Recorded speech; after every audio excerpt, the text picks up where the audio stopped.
على سيد الكونين والسرج ഹബീബായ നബി മുഹമ്മദുർ റസൂലുള്ളാഹ് അവിടുത്തെ സാന്നിധ്യം വല്ലാത്ത സംഭവമാ. അതുകൊണ്ടാണ് അല്ലാഹുവിന്റെ റസൂൽ അവിടുന്ന് പറഞ്ഞു, അൻസലല്ലാഹു ലി ഉമ്മത്തി അമാനൈനി, എന്റെ ലോകാവസാനം വരെയുള്ള സമുദായത്തിന് അല്ലാഹു തആല രണ്ട് നിർഭയത്വം നൽകിയപ്പോൾ ഒന്നേതാ, വമാ കാനല്ലാഹു ലിയുഅദ്ദിബഹും വഅൻത ഫീഹിം, യജമാനനായ റബ്ബ് നബി തങ്ങളുടെ സാന്നിധ്യം ആരില അല്ലാഹുവിന്റെ റസൂലിനെ പരിഗണിക്കുന്നതാരാ.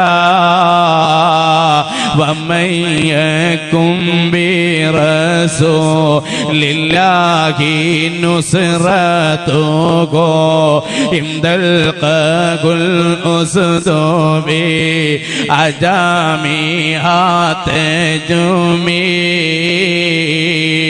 ഹബീബായ തങ്ങളാ ഒരാൾക്ക് കാവലെങ്കിൽ ആ ഹബീബിനെ പരിഗണിക്കുന്ന മുഅ്മിനാണോ അല്ലാഹ് അവരെ അവഗണിക്കൂല.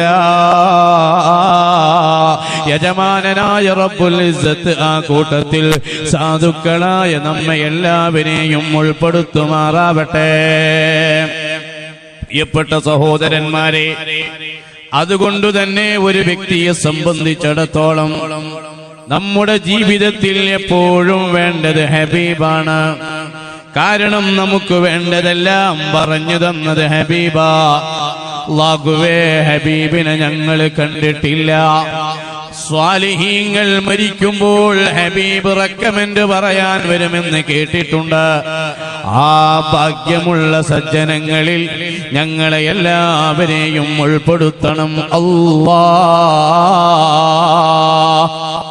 പ്രിയപ്പെട്ട സഹോദരന്മാരെ, അല്ലാഹുവിന്റെ റസൂൽ അവിടുന്ന് മടിത്തട്ടിൽ തലവെച്ച് കിടക്കുമ്പോ പെട്ടെന്ന് അലി ഇബ്നു അബീ ത്വാലിബ് തങ്ങൾക്കൊരു വിഷമം. സുബ്ഹാനല്ലാഹ്, അസ്ർ നിസ്കരിച്ചിട്ടില്ല, സൂര്യൻ അസ്തമിക്കാനായി. എന്താണ് ചെയ്യുക? ഹബീബ് നല്ല ഉറക്കത്തിലാ. എന്താണ് ചെയ്യുക എന്ന നിലക്ക് അവിടുന്ന് ഇങ്ങനെ വിഷമിച്ചു കൊണ്ടിരിക്കുമ്പോ പ്രിയപ്പെട്ട രക്ഷിതാക്കളെ, അങ്ങനെ അവിടുന്ന് പെട്ടെന്ന് സൂര്യനങ്ങ് അസ്തമിച്ചു. നിസ്കാരം ഖളാ ആയതാലോചിച്ച് മഹാനരായ അലി ഇബ്നു അബീ ത്വാലിബ് റളിയല്ലാഹു അൻഹു അവിടുന്ന് വല്ലാതെ വിഷമിച്ച് കണ്ണിൽ നിന്ന് കണ്ണുനീര് താഴെയെത്തിയത് ഹബീബിന്റെ മുഖത്തറിയാതെ സ്പർശിച്ചപ്പോ ഞെട്ടിയുണർന്ന് ചോദിച്ചു, മാലകയ അലി, അലിയേ എന്ത് പറ്റിപ്പോയി എന്ന് ചോദിക്കുമ്പോ അവിടുന്ന് മറുപടി പറഞ്ഞു, ഹബീബേ, സൂര്യൻ അസ്തമിച്ചു, നിസ്കാരം ഖളാ ആയിട്ടുണ്ട്. എന്താണ് ചെയ്യുക ഹബീബേ? ഉടനെ തന്നെ അവിടുന്ന് പുഞ്ചിരിച്ച് വാനലോകത്തേക്ക് വിരൽ ചൂണ്ടിയപ്പോ അസ്തമിച്ച സൂര്യൻ അങ്ങ് മുകളിലേക്ക് വന്നു. അൽ ബദ്റു ശുഖ ബി അംരിഹി വശംസു ഇദ് ഗറബത് ലഹു റുദ്ദത് ബിഗൈരി തറദ്ദുദി. ചന്ദ്രന്റെ നേരെ പിളർന്നപ്പോൾ, ചന്ദ്രന്റെ നേരെ ചൂണ്ടിയപ്പോ അത് രണ്ട് പിളർപ്പായി മാറി. സൂര്യന്റെ ഭാഗത്തേക്ക് ചൂണ്ടിയപ്പോ ആ സൂര്യൻ ഇങ്ങോട്ട് വരികയും ചെയ്തു. എന്തേ കാരണം?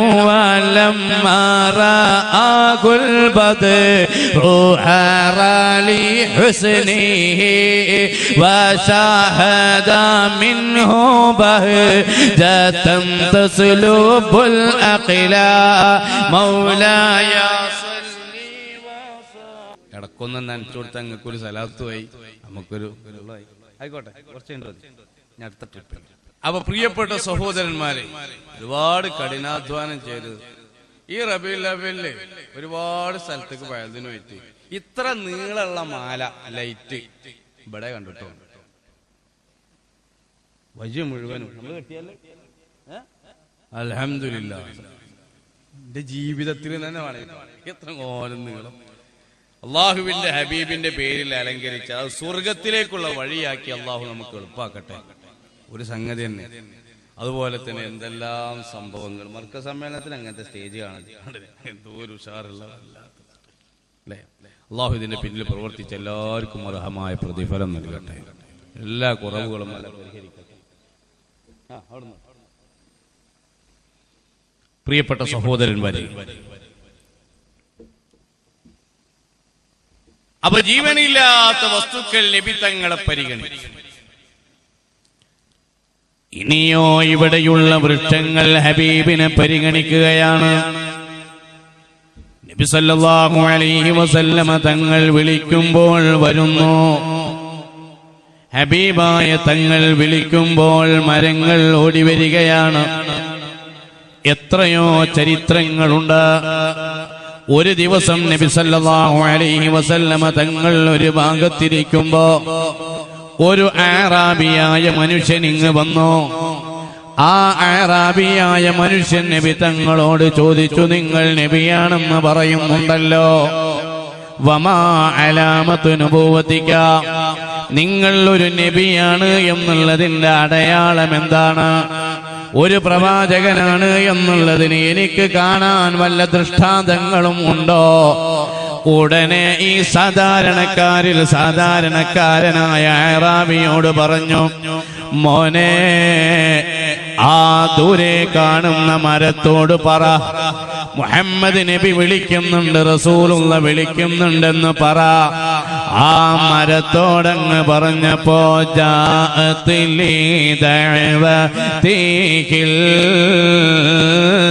അശ്ജാറു സാജിദത തംശീ ഇലൈഹി അലാ സാഖിം ബിലാ ഖദമി മൗലായ സ്വല്ലി വസാ. ഹബീബായ നബി തങ്ങൾ വിളിച്ചപ്പോൾ മരം വന്നു എന്നതാ. ഹബീബിന്റെ മുമ്പിൽ വന്ന് ഈ മരമങ്ങ് സുജൂദ് ചെയ്യുന്നു. ഉടനെ നബി മുഹമ്മദുർ റസൂലുള്ളാഹ് തങ്ങളുടെ മുമ്പിൽ വന്ന് സുജൂദ് ചെയ്ത മരത്തിന്റെ പ്രവൃത്തി കണ്ടപ്പോ അഅറാബിയായ മനുഷ്യൻ പറഞ്ഞു, എനിക്കും അങ്ങയുടെ മുമ്പൊരു സുജൂദ് ചെയ്യേണ്ടതുണ്ട്. അങ്ങ് അനുവദിക്കുകയാണെങ്കിൽ അങ്ങയുടെ മുമ്പിൽ ഞാനൊരു സുജൂദ് ചെയ്യട്ടെയോ? അല്ലാഹുവിന്റെ റസൂല് പറഞ്ഞു, മോനെ, ഒരു വ്യക്തിക്കും ഒരു സൃഷ്ടിയുടെ മുമ്പിൽ സുജൂദ് ചെയ്യാൻ പാടില്ല. നബിമാർക്ക് സുജൂദ് ചെയ്യാൻ പാടില്ല. ഖബറിന് സുജൂദ് ചെയ്യാൻ പാടില്ല. ആദം നബി അലൈഹിസ്സലാമിന്റെ ശരീഅത്തനുസരിച്ച് മലക്കുകൾ അവിടുത്തേക്ക് സുജൂദ് ചെയ്തത് ഖുർആനിലുണ്ട്. യൂസുഫ് നബി അലൈഹിസ്സലാമിന്റെ സഹോദരന്മാര് വഖറൂ ലഹു സുജ്ജദൻ ഖുർആനിലുണ്ട്. എന്നാൽ ആദരവിന്റെ സുജൂദാവട്ടെ, ആരാധനയുടെ സുജൂദാവട്ടെ, ഒരു സൃഷ്ടിയുടെ മുമ്പിലും പാടില്ല. അതുകൊണ്ട് മോനെ, നീ മനസ്സിലാക്കുക, ഏതെങ്കിലും ഒരു വ്യക്തിക്ക് ഒരു സൃഷ്ടിയുടെ മുമ്പിൽ സുജൂദ് ചെയ്യാൻ കൽപ്പിക്കപ്പെടുമായിരുന്നുവെങ്കിൽ എന്റെ വഅദ് കേൾക്കുന്ന ഉമ്മമാരെ, എന്റെ വഅദ് കേൾക്കുന്ന ഉപ്പമാരെ, പ്രിയപ്പെട്ട സഹോദരിമാരെ, ഭർത്താവിന്റെ മുമ്പിൽ ഭാര്യയോട് സുജൂദ് ചെയ്യാൻ കൽപ്പിക്കപ്പെടുമായിരുന്നു. കാരണം അത്ര ബാധ്യതയുണ്ട് ഭർത്താക്കന്മാരോട്. ഭാര്യമാരോട് തിരിച്ചും ബാധ്യതയുണ്ട്. ഭാര്യ ഭർത്തൃജീവിതം സന്തോഷത്തിലാവണമെങ്കിൽ ഭാര്യ ഭർത്താവിനെ ആദരിക്കണം, ഭർത്താവ് ഭാര്യയെ പരിഗണിക്കണോ, ഈ നിലക്കായിരിക്കണോ വൈവാഹിക ജീവിതം തന്നെ. ലിതസ്കുനൂ ഇലൈഹാ, ഭാര്യ ഭർത്തൃജീവിതത്തിലൂടെ പരസ്പരം സന്തോഷം ഷെയർ ചെയ്യാനാ, പരസ്പരം സ്നേഹം കമ്മ്യൂണിക്കേറ്റ് ചെയ്യാനാ. അതുകൊണ്ട് ഹുന്ന ലിബാസുൽ ലക്കും വ അൻതും ലിബാസുൽ ലഹുന്ന. ഭാര്യ ഭർത്താക്കന്മാര് വസ്ത്രം പോലെ പെരുമാറണോ? അഥവാ ഒരാൾ വസ്ത്രം എടുക്കുന്നത് 5 കാര്യത്തിനാണ്. ഒന്ന്, വസ്ത്രം ധരിക്കുന്നത് കുറവ് പരിഹരിക്കാനാണ്. ഭാര്യയുടെ കുറവ് ഭർത്താവ് പരിഹരിക്കാൻ ശ്രമിക്കണോ? ഭർത്താവിന്റെ കുറവ് ഭാര്യ പരിഹരിക്കാൻ ശ്രമിക്കണോ? അതൊരു പക്ഷേ പ്രാർത്ഥന കൊണ്ടാവാം, അതൊരു പക്ഷേ പ്രവർത്തനം കൊണ്ടാവാം, അതൊരു പക്ഷേ നോക്കുകൊണ്ടാവാം, അതൊരു പക്ഷേ വാക്കുകൊണ്ടാവാം. ഉണ്ടാവാം. അങ്ങനെ കുറവുകൾ പരിഹരിക്കാൻ ശ്രമിക്കണോ. രണ്ടാമത് വസ്ത്രം ധരിക്കുന്നത് പ്രിയപ്പെട്ട സഹോദര അഭിമാനത്തിന് വേണ്ടിയാണ്. ഭർത്താവ് ഭാര്യയെ കൊണ്ട് അഭിമാനിക്കണോ, ഭാര്യ ഭർത്താവിനെ കൊണ്ട് അഭിമാനിക്കണോ. ദുന്യാവാകുമ്പോ ചില കൊച്ചു കൊച്ചു പ്രശ്നങ്ങൾ വരാം, അത് കാര്യമാക്കണ്ട. മെഹനുസ്സമാനി കസീറത്തുൻ ലാ തൻഖദി വസുറൂറുഹു യഅതീക കൽ അഅയാദി. ഈ ദുന്യാവിൽ സന്തോഷത്തിനുള്ള വക വളരെ അപൂർവമായിട്ടേ ഉണ്ടാകൂ. എല്ലാം മറന്ന് സന്തോഷിക്കൽ സ്വർഗത്തിൽ മാത്രമാ. എന്റെ പ്രിയപ്പെട്ടവരെ, നമുക്കിന്ന് പ്രശ്നങ്ങളില്ല, പ്രയാസങ്ങളില്ല. എത്രയോ പാവപ്പെട്ടവർ നമ്മുടെ നാടുകളിലില്ലേ, കഷ്ടപ്പെടുന്നവർ നമ്മുടെ നാടുകളിലില്ലേ. അങ്ങകലെ മ്യാൻമർ എന്ന് പറയുന്ന രാജ്യത്ത് 10 ലക്ഷത്തോളം വരുന്ന റോഹിംഗ്യൻ മുസ്ലിമീങ്ങൾ, അവര് പീഡിതരല്ലേ. ആ രാജ്യത്ത് പാസ്പോർട്ട് എടുക്കാൻ അവകാശമില്ലാത്തവര്, അതേ പിറന്ന മണ്ണിൽ ജീവിക്കാൻ അവകാശമില്ലാത്തവര് വളരെ കഷ്ടപ്പെടുകയാ. ഗ്രിൽ ചിക്കൻ ചുടുന്നത് പോലെ ജീവനോട് കൂടെ ഇരുമ്പിന്റെ കമ്പിയിൽ കിടത്തി താഴെ തീ കൊടുത്ത് ക്രൂരമായി കത്തിച്ച് കൊലപ്പെടുത്തുന്നില്ലേ. പിഞ്ചു പൈതങ്ങളുടെ വയറ്റിന്റെ ഉള്ളിലൂടെ കമ്പിയടിച്ച് കയറ്റുന്നില്ലേ. കൊച്ചു പെൺകുട്ടികളെ പ്ലാസ്റ്റിക്കിന്റെ കയറിൽ കെട്ടി തൂക്കി കൊലപ്പെടുത്തുന്നില്ലേ. രാജാതിരാജനായ റബ്ബേ, ആ സാധുക്കൾക്ക് തുണയാകണം അല്ലാ. മരിച്ചവർക്ക് ഷഹീദിന്റെ പ്രതിഫലം നൽകണം അല്ലാ. നാം ഇന്ത്യ രാജ്യത്തെ കേരളക്കരയിൽ ജീവിക്കുമ്പോ എന്തൊരു റാഹത്താ, എന്തൊരു സന്തോഷമാ. ഇവിടെ എല്ലാവർക്കും പാസ്പോർട്ട് എടുക്കാനുള്ള അവകാശമുണ്ട്. ഇവിടെ എല്ലാവർക്കും എല്ലാ നിലക്കും ജീവിക്കാനുള്ള അവകാശമുണ്ട്. കോൺസ്റ്റിറ്റ്യൂഷൻ ഓഫ് ഇന്ത്യ രാജ്യത്തിന്റെ ഭരണഘടന നമുക്ക് ഓരോ രാജ്യത്തുള്ള ഓരോ പൗരനോ അവരവരുടെ മതമനുസരിച്ച് പ്രവർത്തിക്കാൻ ഭരണഘടന നമുക്ക് അനുവാദം നൽകുന്നുണ്ട്. ഇങ്ങനെ സുന്ദരമായ ഒരു ഡിഫിക്കൽ കോൺസ്റ്റിറ്റ്യൂഷൻ വേൾഡ് തലത്തിൽ പരതിയാൽ അത് നമ്മുടെ രാജ്യത്തിന്റെ പ്രത്യേകതയാണ് എന്നാ ഇവിടെ ലോകം മുഴുവനും വീക്ഷിക്കുന്നതെങ്കിൽ, പ്രിയപ്പെട്ട സഹോദരാ, എന്റെ നാട്ടുകാരാ, നമുക്ക് പരീക്ഷണം അറിഞ്ഞിട്ടുണ്ടോ? ഉമ്മമാരെ, മഹദിയായ സുമയ്യ ബീവി റളിയല്ലാഹു അൻഹാ, മഹദി അവറുകള് അല്ലാഹുവിന്റെ റസൂൽ സല്ലല്ലാഹു അലൈഹി വസല്ലമ തങ്ങൾ കൊണ്ടുവന്ന ആശയ, ആദർശ, ആചാര, അനുഷ്ഠാന, കർമ്മ, വിശ്വാസ മുറകളിൽ ആകൃഷ്ടയായതിന്റെ പേരിൽ എത്ര വിഷമം സഹിച്ചു പ്രിയപ്പെട്ട ഉമ്മമാരെ. മഹദിയായ സുമയ്യ ബീബി റളിയല്ലാഹു അൻഹായെ 2 ഒട്ടകത്തെ 2 ദിശയിലേക്ക് തിരിച്ചു നിർത്തി. ഒരു ഒട്ടകത്തിൽ വലത് കാലും മറ്റൊരു ഒട്ടകത്തിന്റെ പിൻകാലിൽ ഇടത് കാലും കെട്ടി. ഒരു ഒട്ടകത്തെ അങ്ങോട്ട് തെളിച്ച് ഒരു ഒട്ടകത്തെ ഇങ്ങോട്ട് തെളിച്ച് 2 പിളർപ്പാക്കി കൊലപ്പെടുത്തിയത് സിവിൽ ക്രിമിനൽ കുറ്റകൃത്യങ്ങളിൽ പ്രതി ചേർക്കപ്പെട്ടതിന്റെ പേരിലല്ല, അതല്ലെങ്കിൽ കുട്ടികളെ തട്ടിക്കൊണ്ടുപോയ തിന്റെ പേരിലല്ല, മഹിതമായ മതമൂല്യങ്ങൾ മുറുകെ പിടിച്ചതിന്റെ പേരിൽ ഇന്നലകളിൽ പിന്തുടരപ്പെടേണ്ട മാതൃകാ വ്യക്തിത്വങ്ങൾ ഒരുപാട് വിഷമം സഹിച്ചവരാണ്. റഹ്മാനായ റബ്ബ് അവരെ ബറക്കത്തുകൊണ്ട് സാധുക്കളായ നമുക്ക് എല്ലാ മേഖലയിലും വിജയം നൽകുമാറാവട്ടെ. ഉമ്മമാരെ, അതുകൊണ്ട് ഭൗതിക ലോക ജീവിതം സന്തോഷത്തോടുകൂടെ, ഭാര്യഭർത്തൃ ജീവിതം റാഹത്തോടുകൂടെ നിർവഹിക്കുക.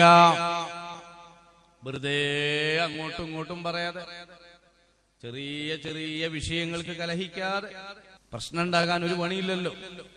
വെറുതെ ഒന്ന് നോക്കിയാൽ ഇതെന്താ ഒരു ആക്കണ നോട്ടം നോക്കിയാൽ എന്താ കാട്ടുക, പ്രശ്നമായി. ഭർത്താവ് നല്ലൊരു മാക്സി കൊണ്ടുവന്നപ്പോ ഭാര്യ ഇങ്ങനെ നോക്കിയിട്ട് നിങ്ങൾക്ക് തെരഞ്ഞെടുക്കാനേ കഴിയൂല. ശരിയാടി, അതുകൊണ്ടല്ല അന്നെ ഞാൻ തെരഞ്ഞെടുത്ത്, അല്ലെ വേറെ ആരെങ്കിലും തെരഞ്ഞെടുക്കൂലേ, ഇത് കഴിഞ്ഞെങ്കിൽ അന്നെ തെരഞ്ഞെടുക്കൂ. പ്രശ്നമായി. അല്ലെങ്കിൽ എന്തെങ്കിലും ഒരു വിഷയം കിട്ടണം എന്നുള്ള നിലക്കാണ്. മരോള് ഇങ്ങനെ ചേമ്പ് നന്നാക്കുമ്പോ ആ തള്ള നന്നാക്കേണ്ട ചൊറിയുള്ളൂ. അപ്പൊ മരോള് ഈ ചേമ്പിന്റെ കൂട്ടത്തിലും ചൊറിയണ തള്ളാറുണ്ടല്ലേ, പ്രശ്നമായി. അപ്പൊ എക്കൂടെ പോയാലും എങ്ങനെ പോയാലും വിഷയം ഉണ്ടാക്കാൻ പുറപ്പെട്ടാലും വിഷയം ഒക്കെ ക്ഷമിക്കുക. ചെറിയ വിഷയങ്ങൾക്ക് ഒക്കെ മറക്കുക. പ്രതികരണം ഒരു പുഞ്ചിരി മാത്രം. രണ്ടാള് കൂടിയിട്ട് ഫാറ്റാണ്, അടി കൂടുകയാണെങ്കിലും റാഹത്ത് കിട്ടണമെങ്കിൽ ഒന്നെങ്കിലും ഇങ്ങോട്ട് ഇട്ടണ്ടേ, ഇതൊക്കെ കൊള്ളുകയാണ്. മൂന്നെണ്ണം കൂട്ടിട്ട് മൂന്നെണ്ണം പോകൂലേ. അപ്പൊ വിട്ടുവീഴ്ച മനോഭാവം ഏറ്റവും പ്രധാനപ്പെട്ട ഒന്നാണ്. ചെറിയ ചെറിയ വിഷയം ഉണ്ടാകുള്ളൂ. ഇപ്പൊ ഒരു ഭാര്യയും ഭർത്താവും ഭയങ്കര പ്രശ്നം. എന്റെ പെരി കൊണ്ടേക്കും, എന്നാ കൊണ്ടേക്കോളി, അങ്ങനെ കൊണ്ടേക്കാം. വരുമ്പത്തൂടെ ഇങ്ങനെ നടക്കുക. രണ്ടാളും കുറെ നടന്നപ്പോ ഈ ഭർത്താവിന് വല്ലാത്ത ദാഹം, വല്ലാതെ ദാഹിക്കുന്നുണ്ടായിരുന്നു. അപ്പൊ അടുത്ത വീട്ടിൽ നിന്ന് ഭർത്താവിന് വെള്ളം കൊണ്ടുവന്നു കൊടുത്തു. കൊറേ പോയി വീണ്ടും ഓളെ കൊണ്ടാക്കാൻ പോവുകയാണ്. കുറച്ച് കഴിഞ്ഞപ്പോ ഓൾക്ക് ദാഹം. അപ്പൊ ഇയാൾ അടുത്ത പെരി പോയിട്ട് ഒരു കപ്പ് വെള്ളം കൊണ്ടുവന്നിട്ട് ഇങ്ങനെ കൊടുത്തു. അനക്ക് എന്തേലും തിരിഞ്ഞു ചോദിച്ചു. ഇല്ല, എനിക്കൊന്നും തിരിഞ്ഞില്ല. പെട്ടെന്ന് ഒരിക്കൽ തിരിയില്ലല്ലോ. എനിക്കൊരു കാര്യം തിരിഞ്ഞു. എന്ത് ചെയ്തു? അനക്ക് ഇനിയും വേണം, എനിക്ക് അന്യം വേണം, നമുക്ക് കൂടിക്ക് തന്നെ പോകുക, നടത്തം ബാക്കി. അപ്പൊ ചെറിയ ചെറിയ വിഷയങ്ങൾക്കൊക്കെ ഇല്ല, മറ്റുള്ളവരെ ഉപദേശിക്കാൻ എളുപ്പമായതും സ്വയം നടപ്പിൽ വരുത്താൻ പ്രയാസമായതുമായ കാര്യമാണ് ക്ഷമ. അല്ലേ? ഉപദേശിക്കാൻ ഭയങ്കര എളുപ്പമല്ലേ? അസ്സബുറു നിസ്ഫുൽ ഈമാൻ, ഈമാന്റെ പകുതിയാ, കൊട്ടിയാണ് കൊടുക്കാൻ. ക്ഷമ ഈമാന്റെ പകുതിയാ. വയല് പറയാൻ ഉഷാറാണ്, അല്ലേ? ഈമാന്റെ പകുതിയാണ്. ഇപ്പൊ രണ്ടാള് ഏതത്തർക്ക് എങ്ങനെ കൂടുന്ന സമയത്ത് അന്റെ ഏട്ടനല്ല മോനെ, ഇജെങ്കിനാ വെറുതെ ഇങ്ങനെ പറയണത്, വല്ലാത്ത മോശല്ല മോനെ, അന്റെ ശരീരത്തിലൂടെ ഓടുന്ന രക്തം അന്റെ അഞ്ചന്റെ രക്തം തന്നെയല്ലേ, അനക്കൊന്ന് ക്ഷമിച്ചൂടെ എന്ന് പറയണതിന്റെ ഇടയിൽ വേറെ ആൾ കാലുമ ചവിട്ടിയ ഏതടുപ്പിക്കാൻ കഴിച്ചു നോക്കണേ. ഇവിടെ നിങ്ങളുടെ കാലുമ ചവിട്ടണ കുറച്ചാൾ വിട്ടുന്നൂടെ, അല്ലേ? അപ്പൊ അവിടെ ക്ഷമിക്കാൻ ഉപദേശിച്ചു, ഇവിടെ ആ ക്ഷമ പോവുകയാണ്. അപ്പൊ ജീവിതത്തിൽ വേണ്ട ഏറ്റവും പ്രധാനപ്പെട്ട ഒരു സംഭവമാണ് ക്ഷമ.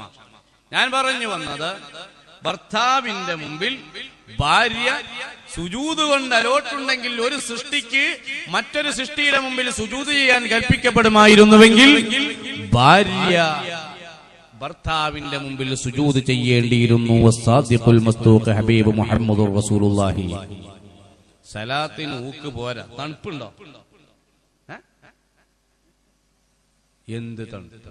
എന്തായി പറയുന്നുണ്ടോ? അല്ലാഹു ആശിഖീങ്ങളെ നമ്മളെയൊക്കെ പെടുത്തട്ടെ. സ്റ്റേജിൽ തങ്ങന്മാര് വരെയാണ്, ബഹുമാനപ്പെട്ട സയ്യിദ് അവരുടെ, അവരൊക്കെ ബറക്കത്ത്, അഹ്ലു ബൈത്തിന്റെ ബറക്കത്ത് കൊണ്ട് അല്ലാഹു നമ്മെ രക്ഷപ്പെടുത്തട്ടെ.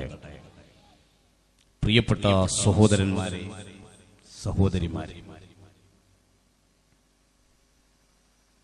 മരങ്ങൾ നബി തങ്ങളെ സ്നേഹിക്കാൻ കാരണം മരങ്ങൾക്ക് അവിടുന്ന് കാരുണ്യം. നബി തങ്ങൾക്ക് ഏറ്റവും ഇഷ്ടമുള്ള പരിപാടിയാണ് മരം നട്ടുപിടിപ്പിക്കൽ. ഇപ്പോ സ്കൂളിൽ നിന്നൊക്കെ ചിലപ്പോ വിത്ത് കിട്ടാറുണ്ട്, അതുപോലെ ചെടികൾ കിട്ടും. എന്നിട്ട് ഈ ചെടികളും വിത്തുകളും നല്ല ഉഷാറായിട്ട് നട്ടുപിടിപ്പിക്കും. വേരുണ്ടോക്കാൻ നോക്കി ചിലപ്പോ കുട്ടികൾ പറിച്ചു നോക്കും, അങ്ങനെ പിന്നെ ഉണ്ടാകലില്ല. അപ്പൊ നമ്മളെ വീട്ടിന്റെ മുറ്റത്തൊരു മാവിന്റെ തയ്യ്, മൂച്ചി തയ്യ്, ഒരു പേരയ്ക്കയുടെ തയ്യ്, ഒരു സപ്പോട്ട തയ്യ് നട്ടുപിടിപ്പിക്കൽ ഖബറിലേക്കുള്ള വരുമാനമാണ്. ഖാല റസൂലുള്ളാഹി. കാരണം അതിൽ നിന്നൊരു കാക്ക കൊത്തി